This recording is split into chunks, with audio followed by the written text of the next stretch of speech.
بسم اللہ الرحمن الرحیم۔ السلام علیکم ورحمۃ اللہ وبرکاتہ۔ عزیز طلبہ، اسلامیات سلسلہ نمبر 8 کا اگلا سبق شروع ہوتا ہے۔ گزشتہ سبق میں ہم نے فتح مکہ کے حوالے سے پڑھا تھا، جس میں آخری بات صفحہ نمبر 125 میں ہم نے حجابت اور سقایت کے حوالے سے پڑھا تھا کہ حجابت کے معنی بیت اللہ کی دربانی اور سقایت کے معنی موسم حج میں حاجیوں کو زمزم پلانا، اور یہ دونوں ذمہ داریاں حضور علیہ السلام کے ہاتھ میں تھیں۔ حضرت علی رضی اللہ تعالیٰ عنہ نے عرض کیا کہ سقایت تو ہمارے خاندان کے پاس ہے، حجابت بھی ہمیں مل جائے، تو اس پر اللہ تعالیٰ کی طرف سے قرآن میں آیت نازل ہوئی تھی کہ ان اللہ یأمرکم ان تؤدوا الامانات الی اہلھا، اللہ تم کو حکم دیتا ہے کہ امانت والوں کی امانتیں ان کے حوالے کر دیا کرو۔ تو حضور علیہ السلام نے حضرت عثمان بن ابی طلحہ رضی اللہ عنہ کو بلا کر بیت اللہ کی چابی ان کے حوالے کی اور فرمایا کہ ہمیشہ کے لیے تم لے لو۔ تو انہوں نے وہ چابی اپنے پاس رکھی اور ان کے انتقال سے کچھ وقت پہلے انہوں نے اپنے چچا زاد بھائی شیبہ بن عثمان بن ابی طلحہ کو دی، اور آج بھی وہ چابی انہی کے خاندان کے پاس ہے۔ اگلی بات، فتح مکہ کے موقع پر مکہ تو فتح ہو گیا، مسلمان کامیابی سے مکہ میں داخل ہو گئے۔ اب مکہ میں کفار کی نہیں بلکہ مسلمانوں کی حکومت ہے، حضور صلی اللہ علیہ وسلم کی حکومت ہے، اسلام کی حکومت ہے، اسلام کا سکہ بول رہا ہے، اور حضور علیہ السلام وہاں کامیابی سے داخل ہو چکے ہیں۔ صحابہ کرام رضی اللہ عنہم اجمعین وہاں پہنچ چکے ہیں۔ اب حضور علیہ السلام نے وہاں پر کچھ دن پڑاؤ ڈالا۔ 15 دن حضور علیہ السلام مکہ میں ٹھہرے، تو وہاں کچھ لوگ آ کر مسلمان بھی ہوتے رہے، جس میں خاص طور پر حضرت ابو قحافہ رضی اللہ عنہ، جو حضرت ابو بکر صدیق رضی اللہ تعالیٰ عنہ کے والد محترم تھے، اس وقت تک مسلمان نہیں ہوئے تھے، وہ اسلام لائے۔ اسی طرح حضرت معاویہ رضی اللہ عنہ اور حضرت ہندہ رضی اللہ تعالیٰ عنہ کا قبول اسلام فتح مکہ کے موقع پر ہوا۔ ابو قحافہ رضی اللہ تعالیٰ عنہ کے اسلام لانے کا قصہ کچھ یوں ہے کہ حضور علیہ السلام حرم میں تشریف فرماتے کہ حضرت ابو بکر صدیق رضی اللہ عنہ اپنے والد کا ہاتھ پکڑے ہوئے لائے، اپنے والد صاحب کو لے کر آ رہے اور ان کا ہاتھ پکڑا ہوا۔ حضرت ابو بکر صدیق رضی اللہ تعالیٰ عنہ کے والد محترم حضرت ابو قحافہ رضی اللہ عنہ بہت ضعیف تھے اور نابینا ہو چکے تھے، ان کی آنکھوں کی بینائی جا چکی تھی، نظر نہیں آتا تھا۔ تو حضور علیہ السلام کے پاس حضرت ابو بکر صدیق رضی اللہ تعالیٰ عنہ ان کا ہاتھ پکڑ کے لے کر آئے۔ حضور علیہ السلام نے جب دیکھا تو ارشاد فرمایا، اگر ان بزرگ کو، اتنے بزرگ ہیں، ان کو گھر میں ہی چھوڑ دیتے تو ابو بکر کے احترام میں، حضرت ابو بکر کا جو درجہ ہے، جو حضرت ابو بکر کا جو مرتبہ ہے، تو ان کے اعزاز میں، ان کے احترام میں، ان کی عزت کرتے ہوئے ان کے والد محترم کے پاس میں خود جاتا، ان کو گھر میں رہنے دیتے، میں گھر خود جاتا۔ اس کے بعد حضور علیہ السلام نے حضرت ابو قحافہ رضی اللہ عنہ کے سینے پر دست مبارک پھیرا، ہاتھ پھیرا، اپنا ہاتھ مبارک پھیرا اور فرمایا، مسلمان ہو کر عزت و سلامتی کا راستہ اختیار کرو، مسلمان ہو جاؤ اور عزت اور سلامتی کا راستہ اختیار کر لو۔ چنانچہ وہ اسی وقت مسلمان ہو گئے۔ حضور علیہ السلام نے حضرت ابو قحافہ کے مسلمان ہونے پر حضرت ابو بکر صدیق رضی اللہ تعالیٰ عنہ کو مبارکباد دی۔ اسی موقع پر حضرت معاویہ بن ابی سفیان رضی اللہ عنہما، یہ حضرت ابو سفیان کے صاحبزادے تھے، حضرت امیر معاویہ رضی اللہ تعالیٰ عنہ، اور حضرت ہندہ رضی اللہ عنہا کے بیٹے تھے۔ یہ حضرت ابو سفیان کی اہلیہ کا نام ہندہ تھا، ان دونوں کے جو بیٹے تھے ان کا نام تھا امیر معاویہ رضی اللہ تعالیٰ عنہ۔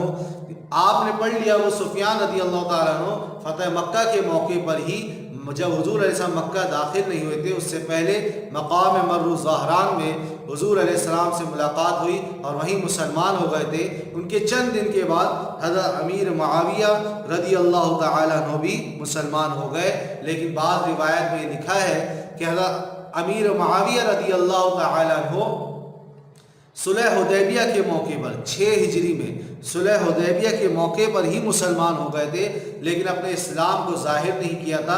اظہار انہوں نے فتح مکہ کے موقع پر 8 ہجری میں حضور علیہ السلام کے سامنے کیا۔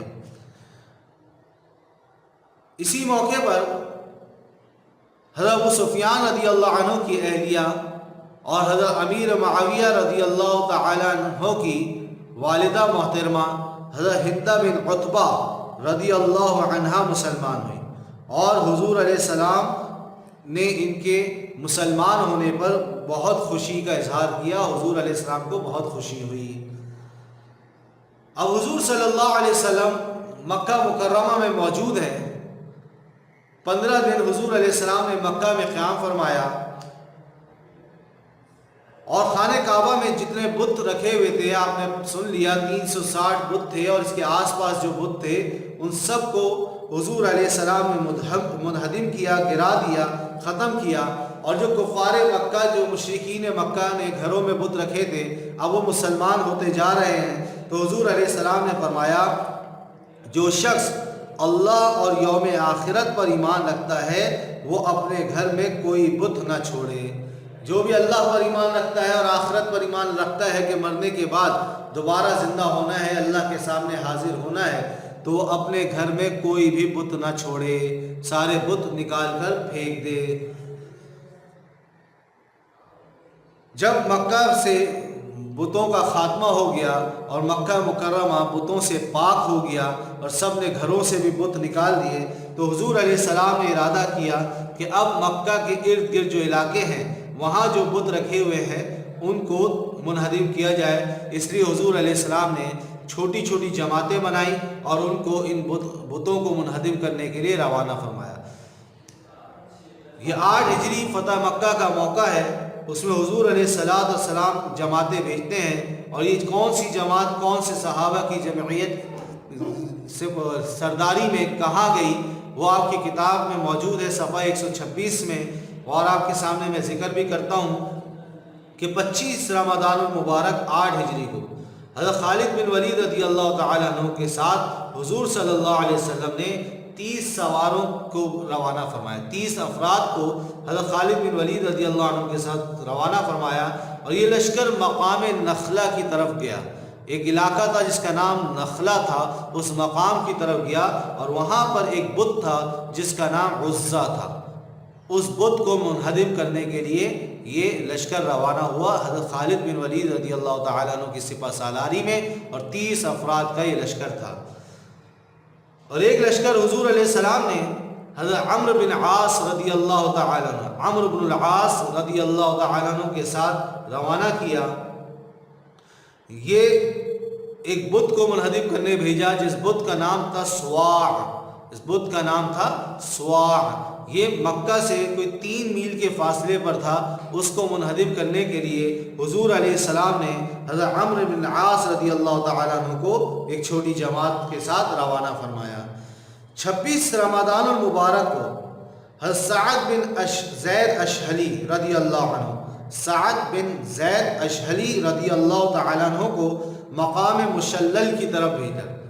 مقام مشلل ایک جگہ تھی، مشلل، اس جگہ کی طرف، اس مقام کی طرف ایک جماعت کے ساتھ جس میں 20 افراد تھے، 20 سوار تھے، ان کے ساتھ بھیجا۔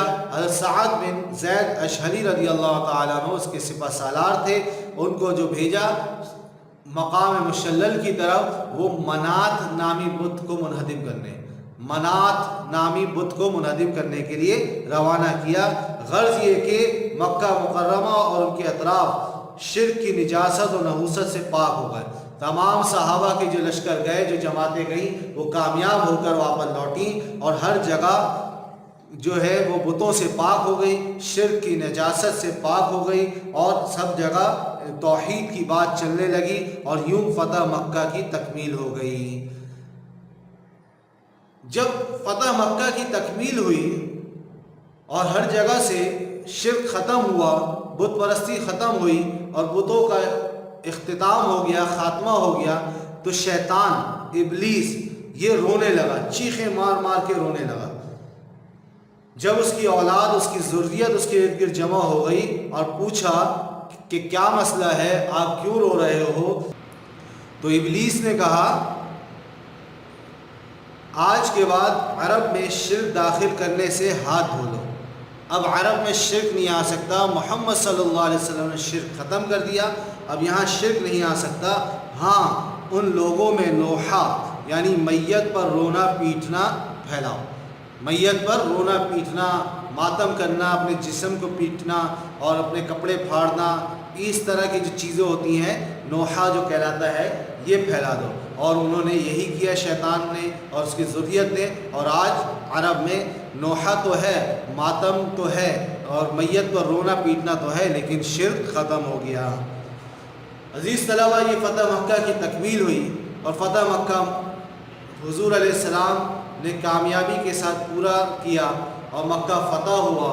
جس شہر سے نکالے گئے تھے اس شہر میں آج دوبارہ داخل ہوئے ہیں اور کامیابی کے ساتھ داخل ہوئے ہیں۔ تو یہ فتح مکہ کا ہمارا سبق تھا۔ اب فتح مکہ ایک سبق، فتح مکہ سے ہمیں کیا سبق ملتا ہے، کیا پیغام ملتا ہے کہ جسے ہمیں بھی اپنانا چاہیے؟ تو اس میں ایک بات تو یہ عزیز طلبہ کہ اس میں کوئی شک نہیں کہ فتح مکہ ایک عظیم فتح تھی جس نے حق اور باطل کے درمیان مکمل فرق واضح کر دیا۔ پتہ چل گیا جو حق پر تھے وہ آج کامیاب ہو گئے اور وہ اپنے شہر دوبارہ لوٹ آئے، اور جو باطل تھے، کافر تھے، وہ ناکام ہو گئے اور وہ نابود ہو گئے۔ مگر اس موقع پر بھی حضور صلی اللہ علیہ وسلم نے غرور اور تکبر کو اختیار نہیں فرمایا۔ اتنی بڑی کامیابی، اتنی بڑی فتح ملی، اس موقع پر بھی حضور صلی اللہ علیہ وسلم نے غرور اور تکبر کو اختیار نہیں کیا، بلکہ عاجزی اور انکساری ہی رہی اور تواضع ہی رہی۔ تو اس بات سے پتہ چلتا ہے، واضح یہ بات ذکر کر دی کہ تکبر اللہ رب العزت کے لیے ہے۔ تکبر کی ذات، تکبر کے قابل جو ذات ہے، جو لائق ذات ہے، جس کو تکبر کر سکتا ہے، جس کا حق ہے، وہ اللہ کی ذات ہے جو کائنات کے مالک، خالق، رازق ہیں۔ وہی تکبر کے زیادہ حقدار ہے، کسی اور کو تکبر کرنے کا حق نہیں ہے، نہ اس کی حیثیت ہے کہ وہ تکبر کر سکے۔ تو ہمیں بھی اس سبق سے یہ پیغام ملتا ہے کہ ہمیں جتنی بڑی کامیابی مل جائے، جتنی بڑی فتح مل جائے، کہیں بھی کسی بھی موقع پہ ہم کامیاب ہوں تو وہاں ہمیں تکبر اور غرور نہیں کرنا چاہیے، بلکہ عاجزی، انکساری کے ساتھ اللہ کا شکر ادا کرنا چاہیے۔ یہ کامیابی، یہ فتح جو ہمیں ملی ہے، یہ اللہ کی طرف سے ملی ہے۔ دوسری بات عزیز طلبہ یہ کہ اپنے دشمنوں کے ساتھ آپ صلی اللہ علیہ وسلم نے جو سلوک فرمایا، یہ ایک ایسی مثال ہے جس کی نظیر نہیں ملتی، جس کی نظیر نہیں ملتی، ایک ایسی مثال ہے۔ حضور علیہ السلام نے ان لوگوں کو جنہوں نے مسلمانوں کو تکلیفیں پہنچائی تھی، شہید کیا تھا، شہر سے دربدر کیا تھا، حضرت ہندہ رضی اللہ عنہا جو اس موقع پر مسلمان ہوئی، یہ وہی ہیں جنہوں نے حضرت حمزہ رضی اللہ عنہ کا کلیجہ چبایا تھا، اور جنہوں نے وحشی کے ذریعے رضی اللہ عنہ کے ذریعے حضرت حمزہ رضی اللہ عنہ کو شہید کرایا تھا، یہ وہی خاتون ہیں۔ لیکن جب فتح مکہ کے موقع پر اسلام قبول کیا اور امن کے لیے آ گئیں تو ان کو بھی معاف کر دیا، اور جو دشمن تھے، جنہوں نے تکلیفیں پہنچائی تھی اور جنہوں نے شہر سے نکالا تھا، صحابہ کو شہید کیا تھا، ٹکڑے کیے تھے، ان سب کو حضور علیہ السلام نے کیا فرمایا تھا کہ آج تم سب آزاد ہو۔ یہ حضور علیہ السلام کی محبت اور حضور علیہ السلام کی رحمت کا ہی عالم تھا کہ انہوں نے ان کو معاف کر دیا۔ تو ہمیں بھی ایسے ہونا چاہیے کہ کوئی دشمن ہو، کسی سے کوئی زیادتی کر لے تو ہم کوشش کریں کہ اس کو معاف کریں اور بدلہ لینے سے گریز کریں۔ آپ طلبہ ہو، آپس میں کلاس میں بیٹھتے ہو، کسی کی وجہ سے کوئی بیٹھنے کی وجہ سے کونی لگ گئی یا کسی نے آپ کو دھکا دے دیا یا کوئی چیز لگ گئی تو درگزر والا معاملہ کرنا چاہیے کہ اس کو سمجھا بھی دیا جائے، منع کر دیا جائے اور معاف کر دیا جائے، تو یہ ظرف ہمارا، دل ہمارا بڑا ہوگا، ہم دنیا میں لوگوں کو معاف کریں گے تو اللہ تعالی ہمارے خطاؤں کو، ہمارے گناہوں کو بھی معاف کرے گا۔ آج ہمارا یہ سبق ختم ہوتا ہے۔ اب عملی کتاب آپ دیکھ لیجئے کہ فتح مکہ کے حوالے سے ہمارا عملی کتاب کا کیا کام ہے۔ فتح مکہ کے حوالے سے عملی کتاب میں آپ کے صفحہ نمبر 44، صفحہ 44، 45، 46، 47 اور 48، یہ عملی کتاب کا آپ کا کام ہے جو آپ کو کرنا ہے۔ آپ اس کو خود جو آپ کو کتاب سے ملتا ہے آپ ڈھونڈ کے اس کا کو مکمل کریں، اور اس کے علاوہ آپ کے گروپ میں PDF کی صورت میں یہ کام مکمل کر کے بھی بھیج دیا جائے گا، پھر اس سے آپ اس کو ٹیلی کر لیں، دیکھ لیں، جہاں کوئی غلطی ہو اس کو صحیح کر لیں، اور جو جواب نہیں آیا ہو تو اس میں دیکھ کے آپ مکمل کر لیں۔ السلام علیکم ورحمۃ اللہ وبرکاتہ۔